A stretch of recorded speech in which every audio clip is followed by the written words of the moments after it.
Napa know-how. This month, get a 5-quart jug of Napa Full Synthetic Motor Oil plus a Napa Platinum Oil Filter for $21.98.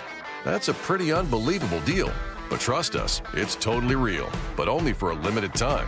So get Napa Full Synthetic and a Napa Platinum Oil Filter for $21.98 today. Quality parts, helpful people. That's Napa know-how. Napa know-how. General States pricing. Sales prices do not include applicable state, local taxes, or recycling fees. Offer ends 4/30/19.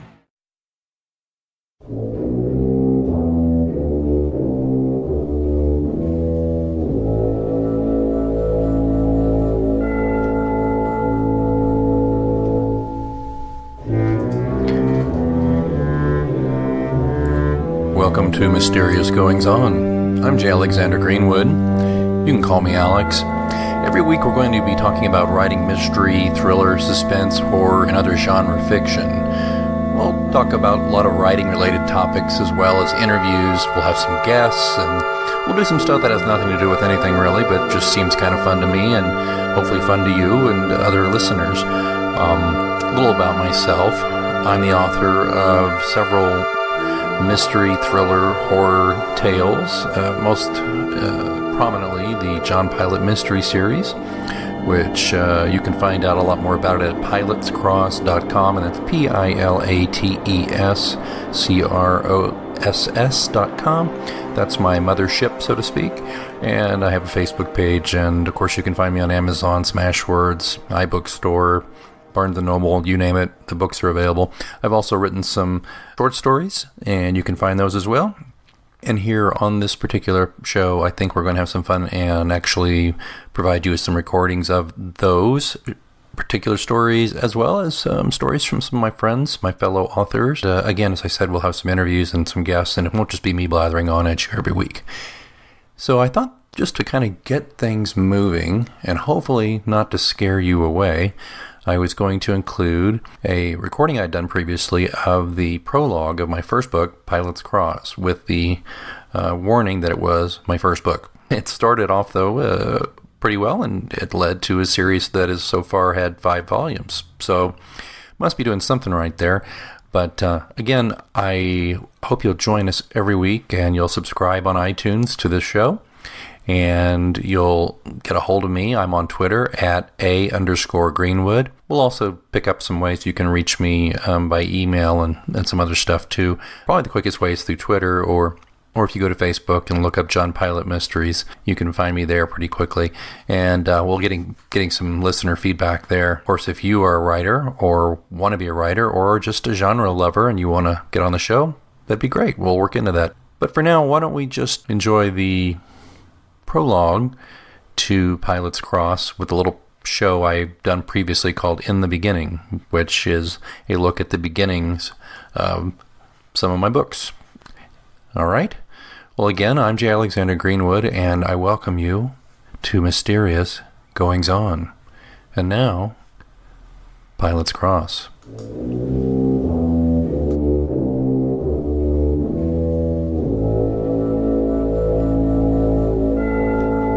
Pilate's Cross, Prologue, November 26, 1963. Dr. Brady Bernard tied his bow tie as he gazed in the mirror of his small deco-tiled bathroom. A breeze blew in over his shoulder from the window above the bathtub, a window he'd always opened just a crack after a faulty gas heater in the bathroom nearly asphyxiated him and his wife a few months prior. Unlike the shattered nuptial union that had also nearly succeeded in suffocating him over time, the good doctor had at least managed to repair the heater. He slipped the burgundy tie ends together, just as he had thousands of times before. A jaunty bow formed around his neck, and his sagging skin fell around it. Bernard adjusted the wireframe glasses on his ruddy face, slipped his suspenders over his shoulders, and ran a comb through his thinning, pomaded hair. He glanced quickly at the headlines of the 2-day-old newspaper crumpled on the floor beside the toilet. Kennedy slain on Dallas Street. Bernard heaved a disgusted sigh. Like so many others, he liked President Kennedy. The assassination had a surprisingly strong effect on him, though not for the typical reasons anyone might suspect. The stairs creaked and groaned under his 260-pound frame. From the landing, through his leaded glass window on his front door, he saw gentle snowflakes falling. Bernard slipped into his jacket, followed by his overcoat. He dimmed the lamp on the end table, opened the front door, and stepped 1 foot outside. but then stopped abruptly. "Oh, yes," he said. He turned quickly on the ball of his foot and marched across the living room to a 7-drawer oak desk. For the first time in months, he took notice of the framed motto he'd hung over his desk several years ago. "An Indian scalps his enemy. A white man skins his friend." Dr. Bernard sighed at the bitter truth, removed a key from his pocket, and used it to open the center door, pulling it about an inch out of its resting place. Grunting as he folded his heavy body over, he reached to the bottom left-hand drawer and opened it. From the drawer, he scooped up something heavy, then stood upright and closed it gently with his cap-toed shoe. He locked the center drawer again and walked into the snowy campus world at his teacher's college near the banks of the Missouri River. Dottie Mostek sat, ramrod straight at her desk, her eyes rimmed with red from shedding so many tears on behalf of the deceased President Kennedy, whose funeral had taken place just the day before. Her dark hair, which she'd styled in proper Jackie form for the past 3 years, was as disheveled as her emotional state, a careless mess. She just could not force herself to care about styling her hair. In the grand scheme of things, it seemed so trivial. She touched her hand to her chin and glanced at a newspaper that offered grainy grayscale photos taken at the funeral. Bobby looked so devastated, and John John's salute was heartbreaking. Out of respect for the fallen commander-in-chief, classes had been canceled, and the school had been closed to students for the week. But today, administrative staff were expected back to work. Dottie was relieved there would be no students. "I can sure use the peace and quiet," she thought with a defeated sigh, glancing in her compact mirror at the destroyed mop on her head. Earlier, Dr. Walker Keeler had quietly slipped in. At the sight of her stricken expression, he consoled, "It's a sad day for all of us, Dottie. Try to get a hold of yourself." She nodded at the other chief executive in her life, the president of Cross College, and sat up straighter in her chair. Next, she dutifully attempted to type a memo as President Keeler disappeared behind his office door. She admired Dr. Keeler, a reserved and thoughtful man who had been in education most of his 62 years. Downstairs, Dean Gareth Kennedy had been spending the last few moments reminiscing with his secretary, Grace Hamilton, about the time he'd met JFK himself on a train right after the war. He regaled her with the tale of borrowing a newspaper from the rail-thin, nearly crippled Navy hero. He said, "Sure," in that Boston accent of his, and handed it to me. Kennedy said, "I introduced myself, and that's when he told me he was Jack Kennedy. That's why I remember meeting him. We had a laugh about being related or something like that." He paused a moment, tapping his finger on the Kansas City newspaper that lay open on his desk, plastered with photos of the slain president's memorial service. His voice trailed off. Grace looked at the steno pad in her hands. Kennedy shook his head, wiped his glasses, and told Grace to tell the 2 typewriter salesmen in his outer office that he'd be with them in a few minutes. She closed his door quietly and returned to her desk. Walter Mackey of the West Side Typewriter and Office Company waited patiently in Dr. Kennedy's outer office, seated in a worn wooden chair. Next to him sat Thomas Guthrie, his new trainee. Mackey was entering his 20th year in the sales game, and this week he was tasked with showing the freshly discharged from the Army kid, Guthrie, ropes. On the way over from the city, he filled Guthrie in on the sad story of Cross Township, telling the wide-eyed rookie how Cross had once rested close to the banks of the Missouri River until the Great Flood of 1943 rerouted the mighty Missouri and quashed Cross's ambitions of economic glory. Now it was a small, anemic college town a mile from the river and 2 miles off the beaten track of State Highway 9. "But they still got college there, and colleges need office equipment, one way or another," he explained to Guthrie. "Dr. Kennedy will see you in a few minutes, gentlemen." Thank you, ma'am," Mackey said. Guthrie smiled back at her as well. A little too big, Mackey thought. "If you're in a hurry, you might want to go downstairs to the Commerce office to handle the past billing," Grace said. "Then you could come back about the new typewriter order." "Oh, that's okay, we can wait," Mackey said. Guthrie nodded assent, sliding his beaten-up leather satchel on the floor beside his chair. Grace sat down. "He has an appointment with one of our professors at 8:15, but it shouldn't take long," she said. The men nodded. They knew the drill. A few awkward minutes passed after the campus bell rang 8:15 a.m. Mackey looked at his watch, then at Grace.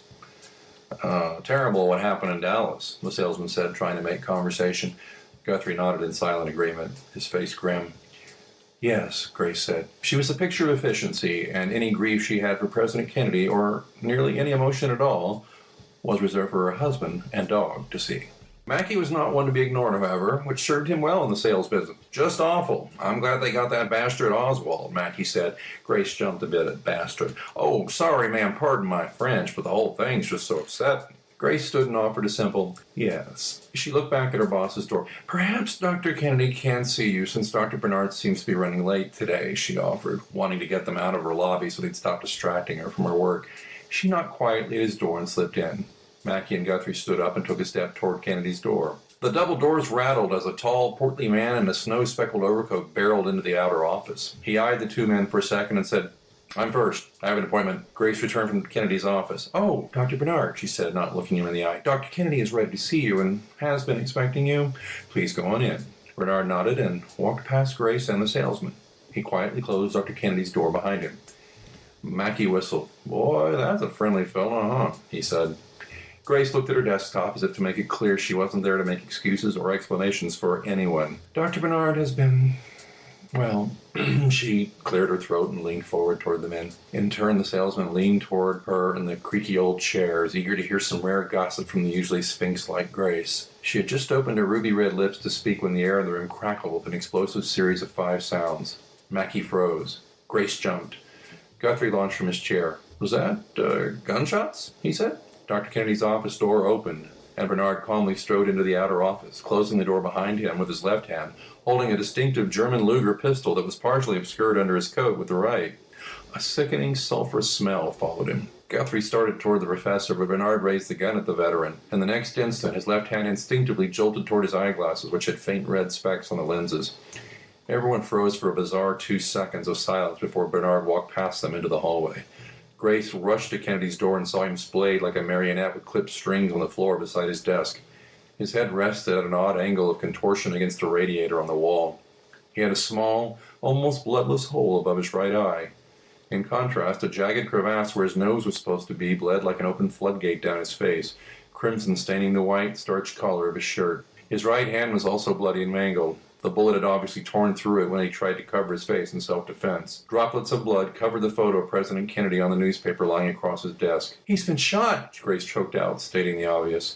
Mackey burst into the room, saw Kennedy, and threw up on his own shoes. "I knew they were gunshots," Guthrie said, whistling and patting his pockets for a pack of cigarettes. Dottie heard what sounded like a series of thumping sounds from downstairs, but she thought little of it. She continued typing her memo until Dr. Bernard, who had calmly slipped into the room and up to her desk, interrupted her. She noted that he was wearing his overcoat and was wiping his eyeglass lenses with a monogrammed handkerchief. "Oh, Dr. Bernard, you startled me." Bernard didn't look at her. He simply continued to clean his glasses. "He in?" Yes, he is. You can go on in if you'd like," she said, keenly aware of Keeler's open-door policy with faculty, even faculty whose contracts had been terminated effective the end of semester. Bernard grunted, put his glasses back on, and stepped toward Keeler's office. Then he suddenly stopped. Without turning around, he spoke in monotone. "They shoot presidents these days." Then he jammed his right hand into his pocket and went in. Dottie shivered at the emotionless announcement and looked back to her typewriter. She glanced up a second later and noticed that Bernard had not closed the door as he normally would. She craned her neck to peer into President Keeler's office. In a split second, she convinced herself that her overwrought emotion stemming from the JFK assassination had rendered her eyes unreliable. Surely Dr. Bernard's not pointing a pistol at the head of Cross College President Walker Keeler. I must be seeing things. The chain reaction of cartridge ignition rocketed the bullet from the barrel into Keeler's right eye socket. Dottie screamed hysterically at the grim reality as Bernard took his leave, walking silently past her desk and out the door. Bernard trudged across the snowy oval in front of the administration building. The Luger was warm and felt nice in his pocket, a reprieve against the chilly air. The campus seemed airless and deserted to him. The carillon bells played a Christmas carol just as he reached his own front door. He shed his overcoat, draped it over the banister, then carefully removed the Luger from his pocket and walked to the desk. He unlocked the center drawer just as he had earlier, then opened the bottom left-hand drawer, from which he retrieved a box of cartridges. He dropped the spent shells from the Luger's magazine into a wicker wastebasket beside the desk. He paused for a moment, looking at the weapon he'd personally taken from the stiff, dead hands of a German officer in a crumbling Berlin tenement. That officer's face had been left with a hole in it, too, not unlike Dean Kennedy's. He methodically loaded the pistol, then set it on the desk and removed a piece of paper from the center drawer. It was his last letter, already typed. "Mr. Benton, please take charge. Use Nathaniel's funeral home of Goss City. Services should run about $600. Cremate and scatter ashes from the bridge over the Missouri at night under the cover of darkness. Let only one person know what you have done. I require no funeral services or other fanciful memorials. No relatives need to be notified of my demise other than my wife, wherever that harpy now resides. Stay in my house at night or get someone until things quiet down. Somebody might try to cause trouble. You will be paid for your faithful service in these matters. Take care of my office and bring everything down to the house." He signed it with his fountain pen, blotted it, and placed it before him on the desk. He reread it carefully, then wrote a postscript under his signature. P.S. Wally tried to fire the wrong person. Bernard rose from the chair, walked across the drab hooked rug, and placed the letter in its center. He capped his fountain pen and placed it on top of the letter. He removed his eyeglasses and put them in the breast pocket of his jacket. As absently as he had tied his bow tie that morning, he placed the warm, acrid barrel of the German gun in his mouth and squeezed the trigger without a second thought. November 29th, 1963. Griff Nathaniel tapped the ashes from his cigarette into the open cardboard cylinder on the desk in front of him.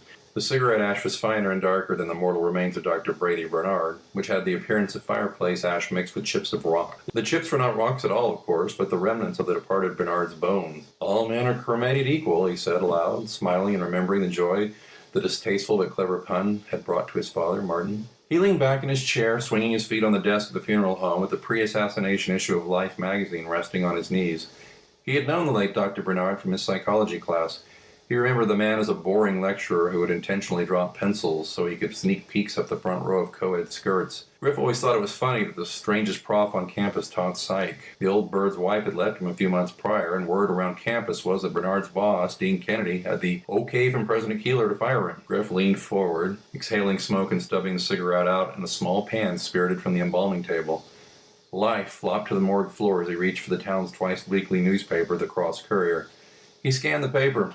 Accounts of the Cross College president's murder had even bumped the President of the United States murder off the front page, at least locally. President Keeler and Dean Kennedy were dead on the scene, and Bernard had been found dead in his living room, killed by his own hand with the same Kraut gun. He left a peculiar suicide note along with the fountain pen he used to sign his name that last time. The newspaper did not reveal the contents of the note, but Griff knew. Sheriff Scoville had told Martin Nathaniel that the letter left strict instructions for cremation and how to dispose of Bernard's effects. Scoville also intimated there was a bizarre postscript, but he would say nothing further about it. Griff had asked his high school buddy Morgan Scoville, a member of the social club known as the Cross Cavaliers, what he knew, but Morgan was as stubborn and tight-lipped as his father, the sheriff. "Oh, come on, Morg, we're Cavaliers. We have no secrets between us, right?" Griff had coaxed, trying to revive the camaraderie of his gang from high school. Morgan Scoville had simply shaken his head and said, "Oh, but we do have secrets, Griff, and be glad we do." Crazy son of a bitch. That was all Sheriff Scoville had allowed Griff beyond the press accounts. After his first-hand observation of Bernard's handiwork on the heads of Keeler and Kennedy, Griff had to agree. Even with Martin's artistry with mortician's wax and makeup, closed caskets were the order of the day for both funerals. In his 22 years growing up in the family business, Griff and Nathaniel had seen his share of dead bodies, none worse than those mangled by combines or car wrecks. However, in his opinion, there was something far more gruesome about a bullet hole in the face and a blown-out skull. "Griffin?" Martin Nathaniel called to his son from the stairs. "Son, you down there?"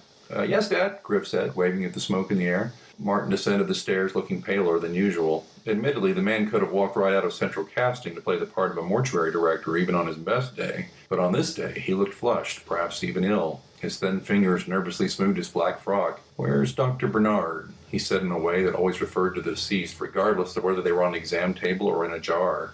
"Right there," Griff said, glancing down at the open cylinder before him. "Oh, good." "Dad, you okay?" Griff said, unused to seeing his father's studied reserve shaken and bothered by the man's profuse and uncharacteristic perspiration. "Yeah, just came down the stairs a little too fast, I suppose," he said, his face morphing into the mask of a disengaged kindness that he usually saved for the customers. "Do me a favor, son.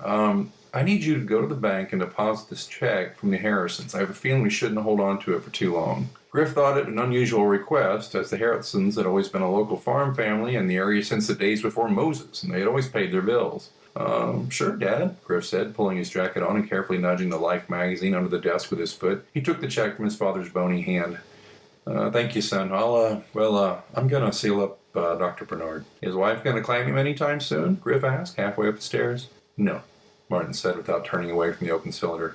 "Nope, I don't think so. We'll hang on to him a while in case she changes her mind. Now, please, be on your way." Griff hurried up the stairs to find his overcoat for the chilly trip to the bank. Martin's hand shakily fished into his frock coat. From a button interior pocket, he retrieved a small brown ledger, held together with a fat rubber band. He fingered the rubber band a moment and looked at the crematory oven on the other side of the room. It had been fired up early yesterday for Dr. Bernard and was still quite warm. Martin took a step toward the crematory until he was stopped by Griff's shout from upstairs. "Dad, the mayor's here and wants to see you. He says it's urgent." Martin started, and the shaking in his hands worsened. The ledger suddenly seemed as hot as a coal from the oven. He hurriedly dropped it in the cylinder of Brady Bernard's ashes, sending a plume of dusty remains into the air. He then sealed the package with packing tape. I'll be right up." The cylinder of ashes was still warm to the touch as he carried them to a small closet in the basement. He felt in the dark for the light chain and pulled it. Martin slid Dr. Brady Bernard's ashes onto the shelf next to rolls of toilet paper and some dusty plastic flowers. He pulled the chain again to turn off the naked light bulb and close the door.